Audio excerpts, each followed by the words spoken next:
Hey guys, it's D and welcome back to my channel. Before we begin, I just want to say thank you to all of my subscribers, all my viewers for the likes, the comments. Really appreciate it. This is part 2 of House of the Dragon Season 1 recap. The last video I did, we just recapped episodes 1 through 5. This one, we're recapping episodes 6 through 10 of the Season 1, like all of the rest of Season 1. So, Episode 6, we start out with a 10-year time jump, so you've got new actors for Rhaenyra, new actors for Laenor, new actors for Alicent Hightower.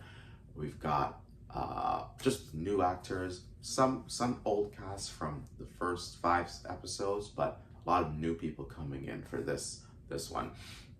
We start out with Rhaenyra giving birth to her 3rd child, which is a son, and it's so interesting because she has 3 sons right off the bat. We got Jace, Luke, and then the 3rd one is named Joffrey. We meet the new Alicent Hightower, played by Olivia Cook, the new Rhaenyra, played by Emma D'Arcy. Amazing acting for the rest of episode 1. Can't wait to see them in episode 2. It's going to be amazing. The thing is, Rhaenyra's sons don't look like their named father. They look like Harwin Strong. And we know that Laenor prefers the company of not women, so Rhaenyra essentially has bastard children, right?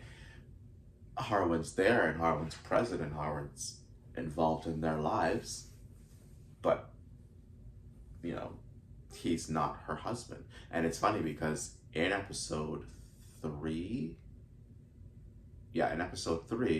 it was Sir Lionel Strong who said, like, or Viserys like suggested to Lionel, like, oh, do you think Harwin should be the one to marry Rhaenyra? And if that had happened, so many things would have been different, right? So Laenor's doing his thing, Rhaenyra's clearly doing her thing, and it's causing friction between Rhaenyra and Alicent because, you know, everyone can see the secrets out there wide in the open. Laena and Daemon got married, and they have 2 children, Baela and Rhaena, named after Baelon, his father, and Rhaenys, who is her mother. And she's pregnant again. However, she decides the baby's not coming, she's having complications. The Maesters are talking to Daemon about it. They're not consulting with their wives about their decisions, their choices. And so Laena takes her life into her own hands and she's like, you know what, I'm gonna go out the way I'm gonna go out because I'm that boss, right? I'm a dragon rider, I'm gonna go out the way I want. She goes to Vhagar. We see Vhagar's face. She's a dinosaur, essentially. Among the dragons, Vhagar is the oldest. She is the biggest. She's the largest, the most ferocious. She's seen war basically her entire life. You just don't mess with Vhagar. So she goes out the way she wants to go out, right? Rhaenyra knows that there's tension within the Red Keep, so she goes to her husband. She goes, you know what, we're just gonna go to Dragonstone. I'm the princess of Dragonstone anyways. I should have been there since time. You know, the moment we got married, we should have just gone to Dragonstone. So take the kids, take the brood, take everybody, and let's go to Dragonstone. Harwin and his father, we bid you adieu. Thank you for the short time that we had you guys on screen. Larys is a snake. He's just no. I don't like Larys at all. You know, people are comparing him to kind of Littlefinger. I don't know. But, well, yeah, kind of. Because Littlefinger did his stuff. But to be a kinslayer, it's just not okay. It's not okay it's not okay in the books. Viserys, that man is hanging on by a deer thread. Like, he's losing his hair. half of his arm is gone by this episode. I'm just like, boy, what are you doing? Like, let's do something about this, please. Allison also has more children. We meet Aegon as a teenager. We meet Helena. She says some things. Like, if you really want to go back and like watch those episodes, they're really good. And pay attention to what Helena says, because Helena says some things that end up coming true later on. And I'm just like, oh, this girl is smart. And we meet Aemond. And of course, Jace and Luke and Aegon make fun of Aemond for not having a dragon. He remedies that later on in the season. So we say goodbye to Harwin Strong and his father. We say goodbye to Lena. Episode 7. We're back on Driftmark. It's the funeral. There's a shot of like all of the dragons. You see all of the dragons like up in the sky, or close to the sky, right? We see Sunfire, we see Dreamfire, we hear Vagar, we see Caraxes, we see Melees, we see Sea Smoke, we see them all. Like, it's absolutely beautiful when you think about it. Aemond decides, hey, there's a free dragon here. I'm gonna claim it. Goes to claim the dragon. Bela and Rhaena see that someone's claimed their dragon. Now, Bela has a dragon, but Rhaena doesn't. So Rhaena was going to claim Vagar because that was her mother's dragon. So she was going to claim it after her mother's funeral and after the time of mourning is past. Well, Aemond beat her to the jump, right? So she's like, you know, you stole my mother's dragon. He's like, yo, your mother is gone. Like, Vagar has a new rider now. He's absolutely confident, right?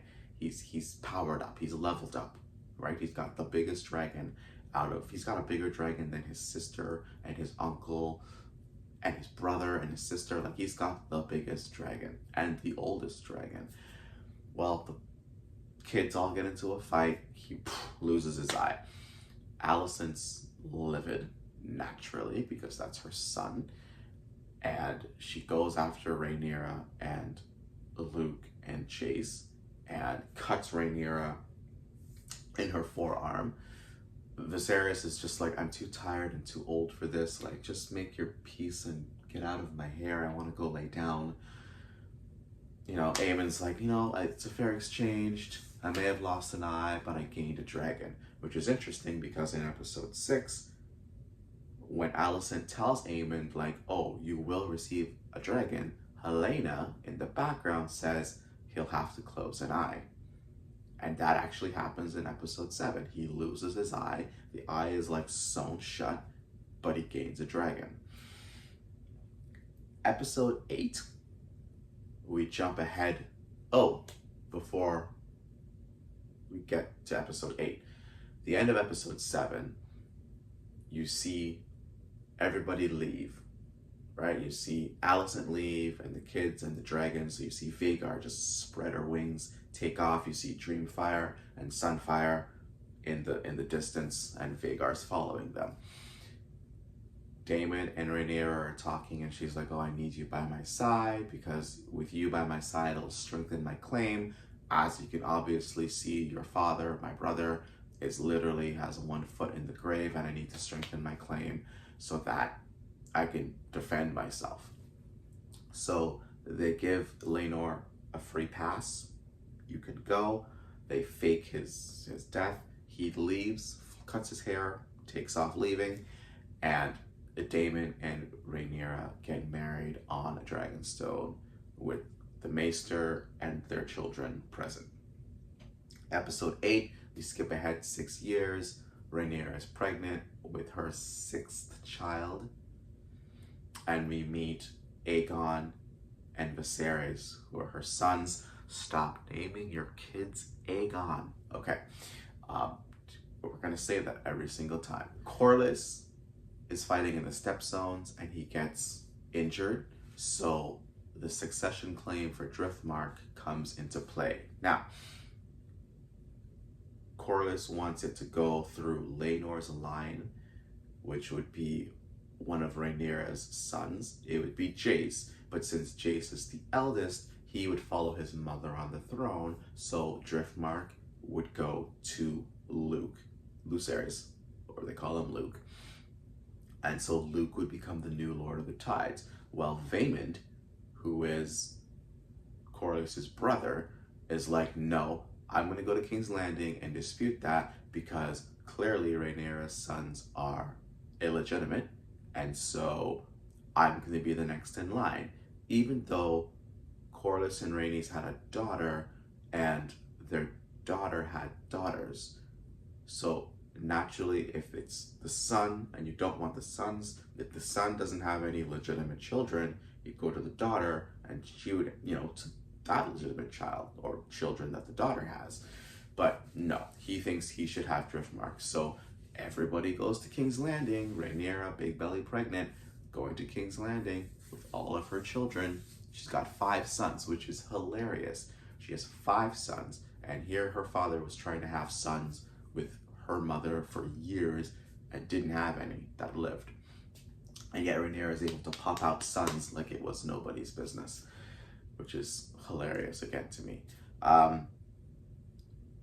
Viserys, half of his face is gone, right? Just gone. He's missing an eye. The cheek is gone. You're seeing the bone. His teeth are rotting out. His fingernails are gone. He's not doing good. He covers his face in a gold mask, which is kind of an Easter egg for season 1, episode 8, either 7 or 8 of Game of Thrones, because that Viserys, half of his face gets covered in gold as well. So when I saw that Easter egg, I was like, oh, I like that. I like that a lot. Vaemond, in front of Queen Alicent and her children, Princess Rhaenyra, Prince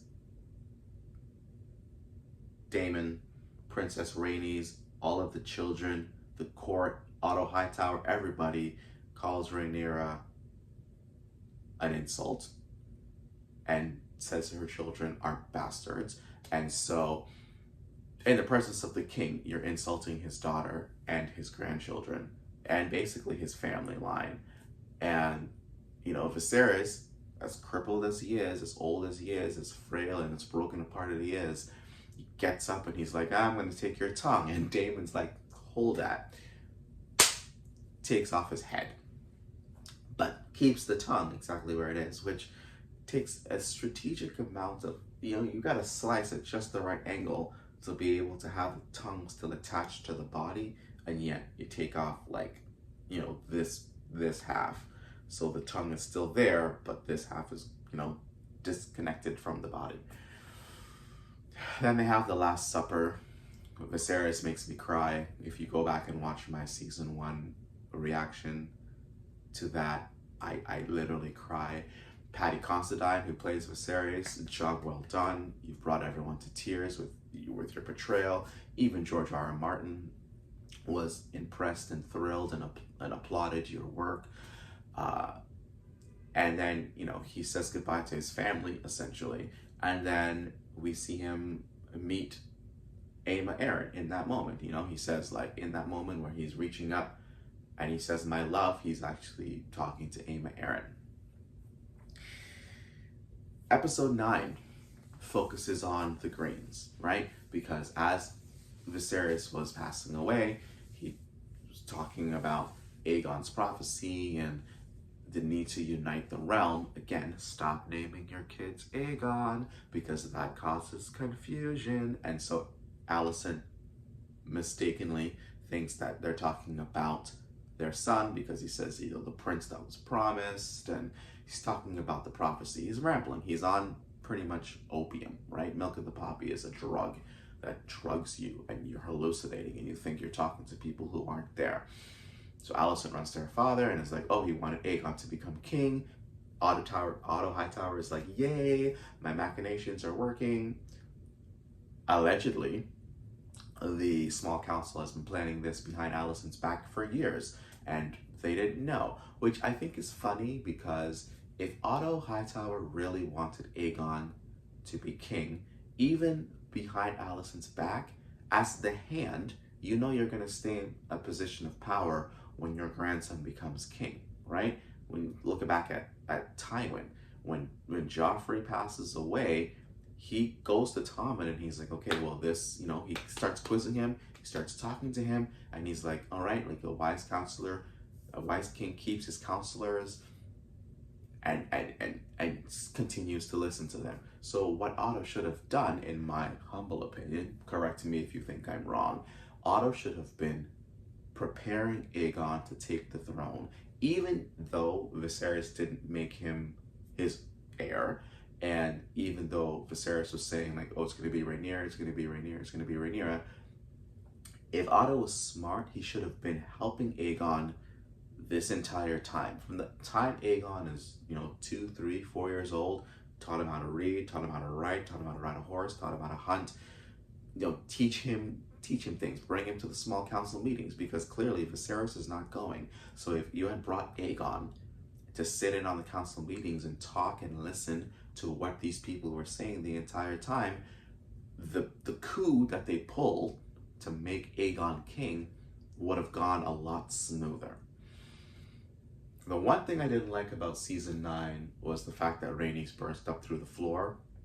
That was unnecessary, because if you go back and look at episode 1, when Rhaenyra lands Syrax at the dragon pit, the dragon goes through a back door to the cave underneath where she's held, right? So Rhaenys could have just escaped through that same cave, roared, got all the dragons roaring so that people think, oh my god, Rhaenyra has come, like we're all in trouble, and then she could have just taken off. The bursting through the floor thing, in my opinion, didn't really need to happen. They just wanted like a awe and shock and effect. And at the time, watching it, I was like, oh my god, this is amazing. 2 years later, I'm like, I don't think that was really necessary. But I digress. Episode 10, the finale. You guys, this was probably one of the most heartbreaking episodes for me, because Rhaenyra gets hit with a triple whammy. Not a double whammy, not a single whammy, a triple whammy, right? She is still pregnant. She's talking to Luke. That's clearly her favorite child. And Rhaenys comes in to talk to her and Daemon. So they're thinking she's coming to tell them about Corlys Velaryon, right? But no. It's that Viserys has died. Not only has Viserys died, or actually it's a quadruple whammy when you think about it, because not only has Viserys died, but the Greens have usurped the throne and put Aegon on the throne. He's got the crown, he's got the sword, he's got the dagger, he's got the Iron Throne, right? This, in turn, this information sends Rhaenyra into an early labor. So now she is bleeding out and goes into an early labor. Daemon's like, yay, time to go to war. And starts preparing things and pulling things together. Rhaenyra loses her child, who was a girl, that she named Visenya. So she's got 5 sons and had 1 daughter. And she always wanted a sister, and she wanted a daughter. She got her daughter, but her daughter was stillborn, because the baby came too early due to the stress of losing your father and losing your crown, right? The moment that she should be in power and in command, her body is saying, no, we're going to do something different. So that puts her into a fury. Then you see her collect herself, gather herself up. Sir Eric Cargyle, it's funny because someone said this to me, I watched it in a video and I was like, oh my god, this is so easy to remember. Eric with an A stays with Aegon, right? So Eric with an A is with Aegon. Eric with an E is with Rhaenyra. There's an E in her name, so Eric with an E is with Rhaenyra on Dragonstone. Eric with an A is with Aegon in King's Landing. Since someone said that in their video, I don't remember who it was. If I did, I'd give them credit. And ever since I heard that, it's been so easy for me to remember. Eric with an E is with Rhaenyra. Aegon with Eric with an A is with Aegon. He brings her father and great-grandfather's crown, or that has all the sigils of all the houses, right? It's a crown representing peace, because Jaehaerys, the conciliator, they dealt with Maegor, and he had a peaceful reign, mainly a peaceful reign for his 60 plus years on the throne. So he brings her the crown, crowns her right there, and the actor who plays Rhaenyra says in that moment she becomes her father, right? And when they do a side-by-side picture, if I can find the picture, I'll insert it. When they do a side-by-side picture of Viserys with that crown and Rhaenyra with that crown, they do really look the same, right? They're both in black, they're both in mourning, and she becomes her father in that moment, which I thought was really sweet and heartbreaking at the same time. So now she's got the crown. She's been announced as Queen Rhaenyra, first of her name, Queen of the Andals, born on the first men, Lady of the Seven Kingdoms, Protector of the Realms, all of it, right? She invites her stepdaughters to the table, to the meeting with them. So you've got Rhaena as her cupbearer, Baela is with Rhaenys. She brings them in with her, right? She wants them to get involved, because she wasn't really involved in her father's reign. She's going to involve, her stepkids and her kids in her reign and prepare them for their roles, which I thought was absolute perfection. She wants to send ravens out to the great houses, Stormlands, to the Baratheons, to the Arryns, because her mother was an Arryn, to the Starks of Winterfell, the Reach, and the Westerlands, and the Crownlands, and the Riverlands are all little, it's kind of a mixed batch, because the Greens are in all of those places, so loyalties are split for sure. And Jaehaerys pipes up and he's like, nah, like, Mom, send us, we got this, right? Which is a callback to episode 2, when Rhaenyra was like, oh, like, Father, send us, we're dragon riders, we'll go burn out the crab feeder and have it dealt with. And her father, shoved her, well, not really her father, but Otto kind of pushed her aside and was like, oh, go have her do something else, right? This is men, grown men talking, right? So she kind of flashes back to that moment when her son is offering her suggestion, and she's like, okay, no, I'm gonna let you do it, right? You're gonna be you're my heir. You're following after me, so I'm gonna listen to your suggestions, and we're gonna talk about this. So she sends Jace to the Eyrie and to Winterfell, and she sends Luke to Storm's End. Shorter distance, smaller flight, less dangerous, should be no problem. Well, it becomes a problem, because when he gets there, Aemon's already there. Boros Baratheon has 4 daughters that are unmarried. And so Aemon's like, well, I'll marry one of your daughters, pledge your allegiance to my brother as king. Your daughter, your daughter's gonna give birth to princes, right? Luke gets there. First of all, Boros can't read, which I think is hilarious. Hashtag Maester Conspiracy. Boros can't read, so he gives his Maester the message from Rhaenyra to read. And listening to somebody talk and hearing somebody talk versus reading what is written, it can be all sorts of different interpretations. And so Bormund is, jovial and laughing and kind of having a chuckle until the Maester tells him what is in the message. And in my honest opinion, I think that Luke should have gone with the message and told him what his mother had written.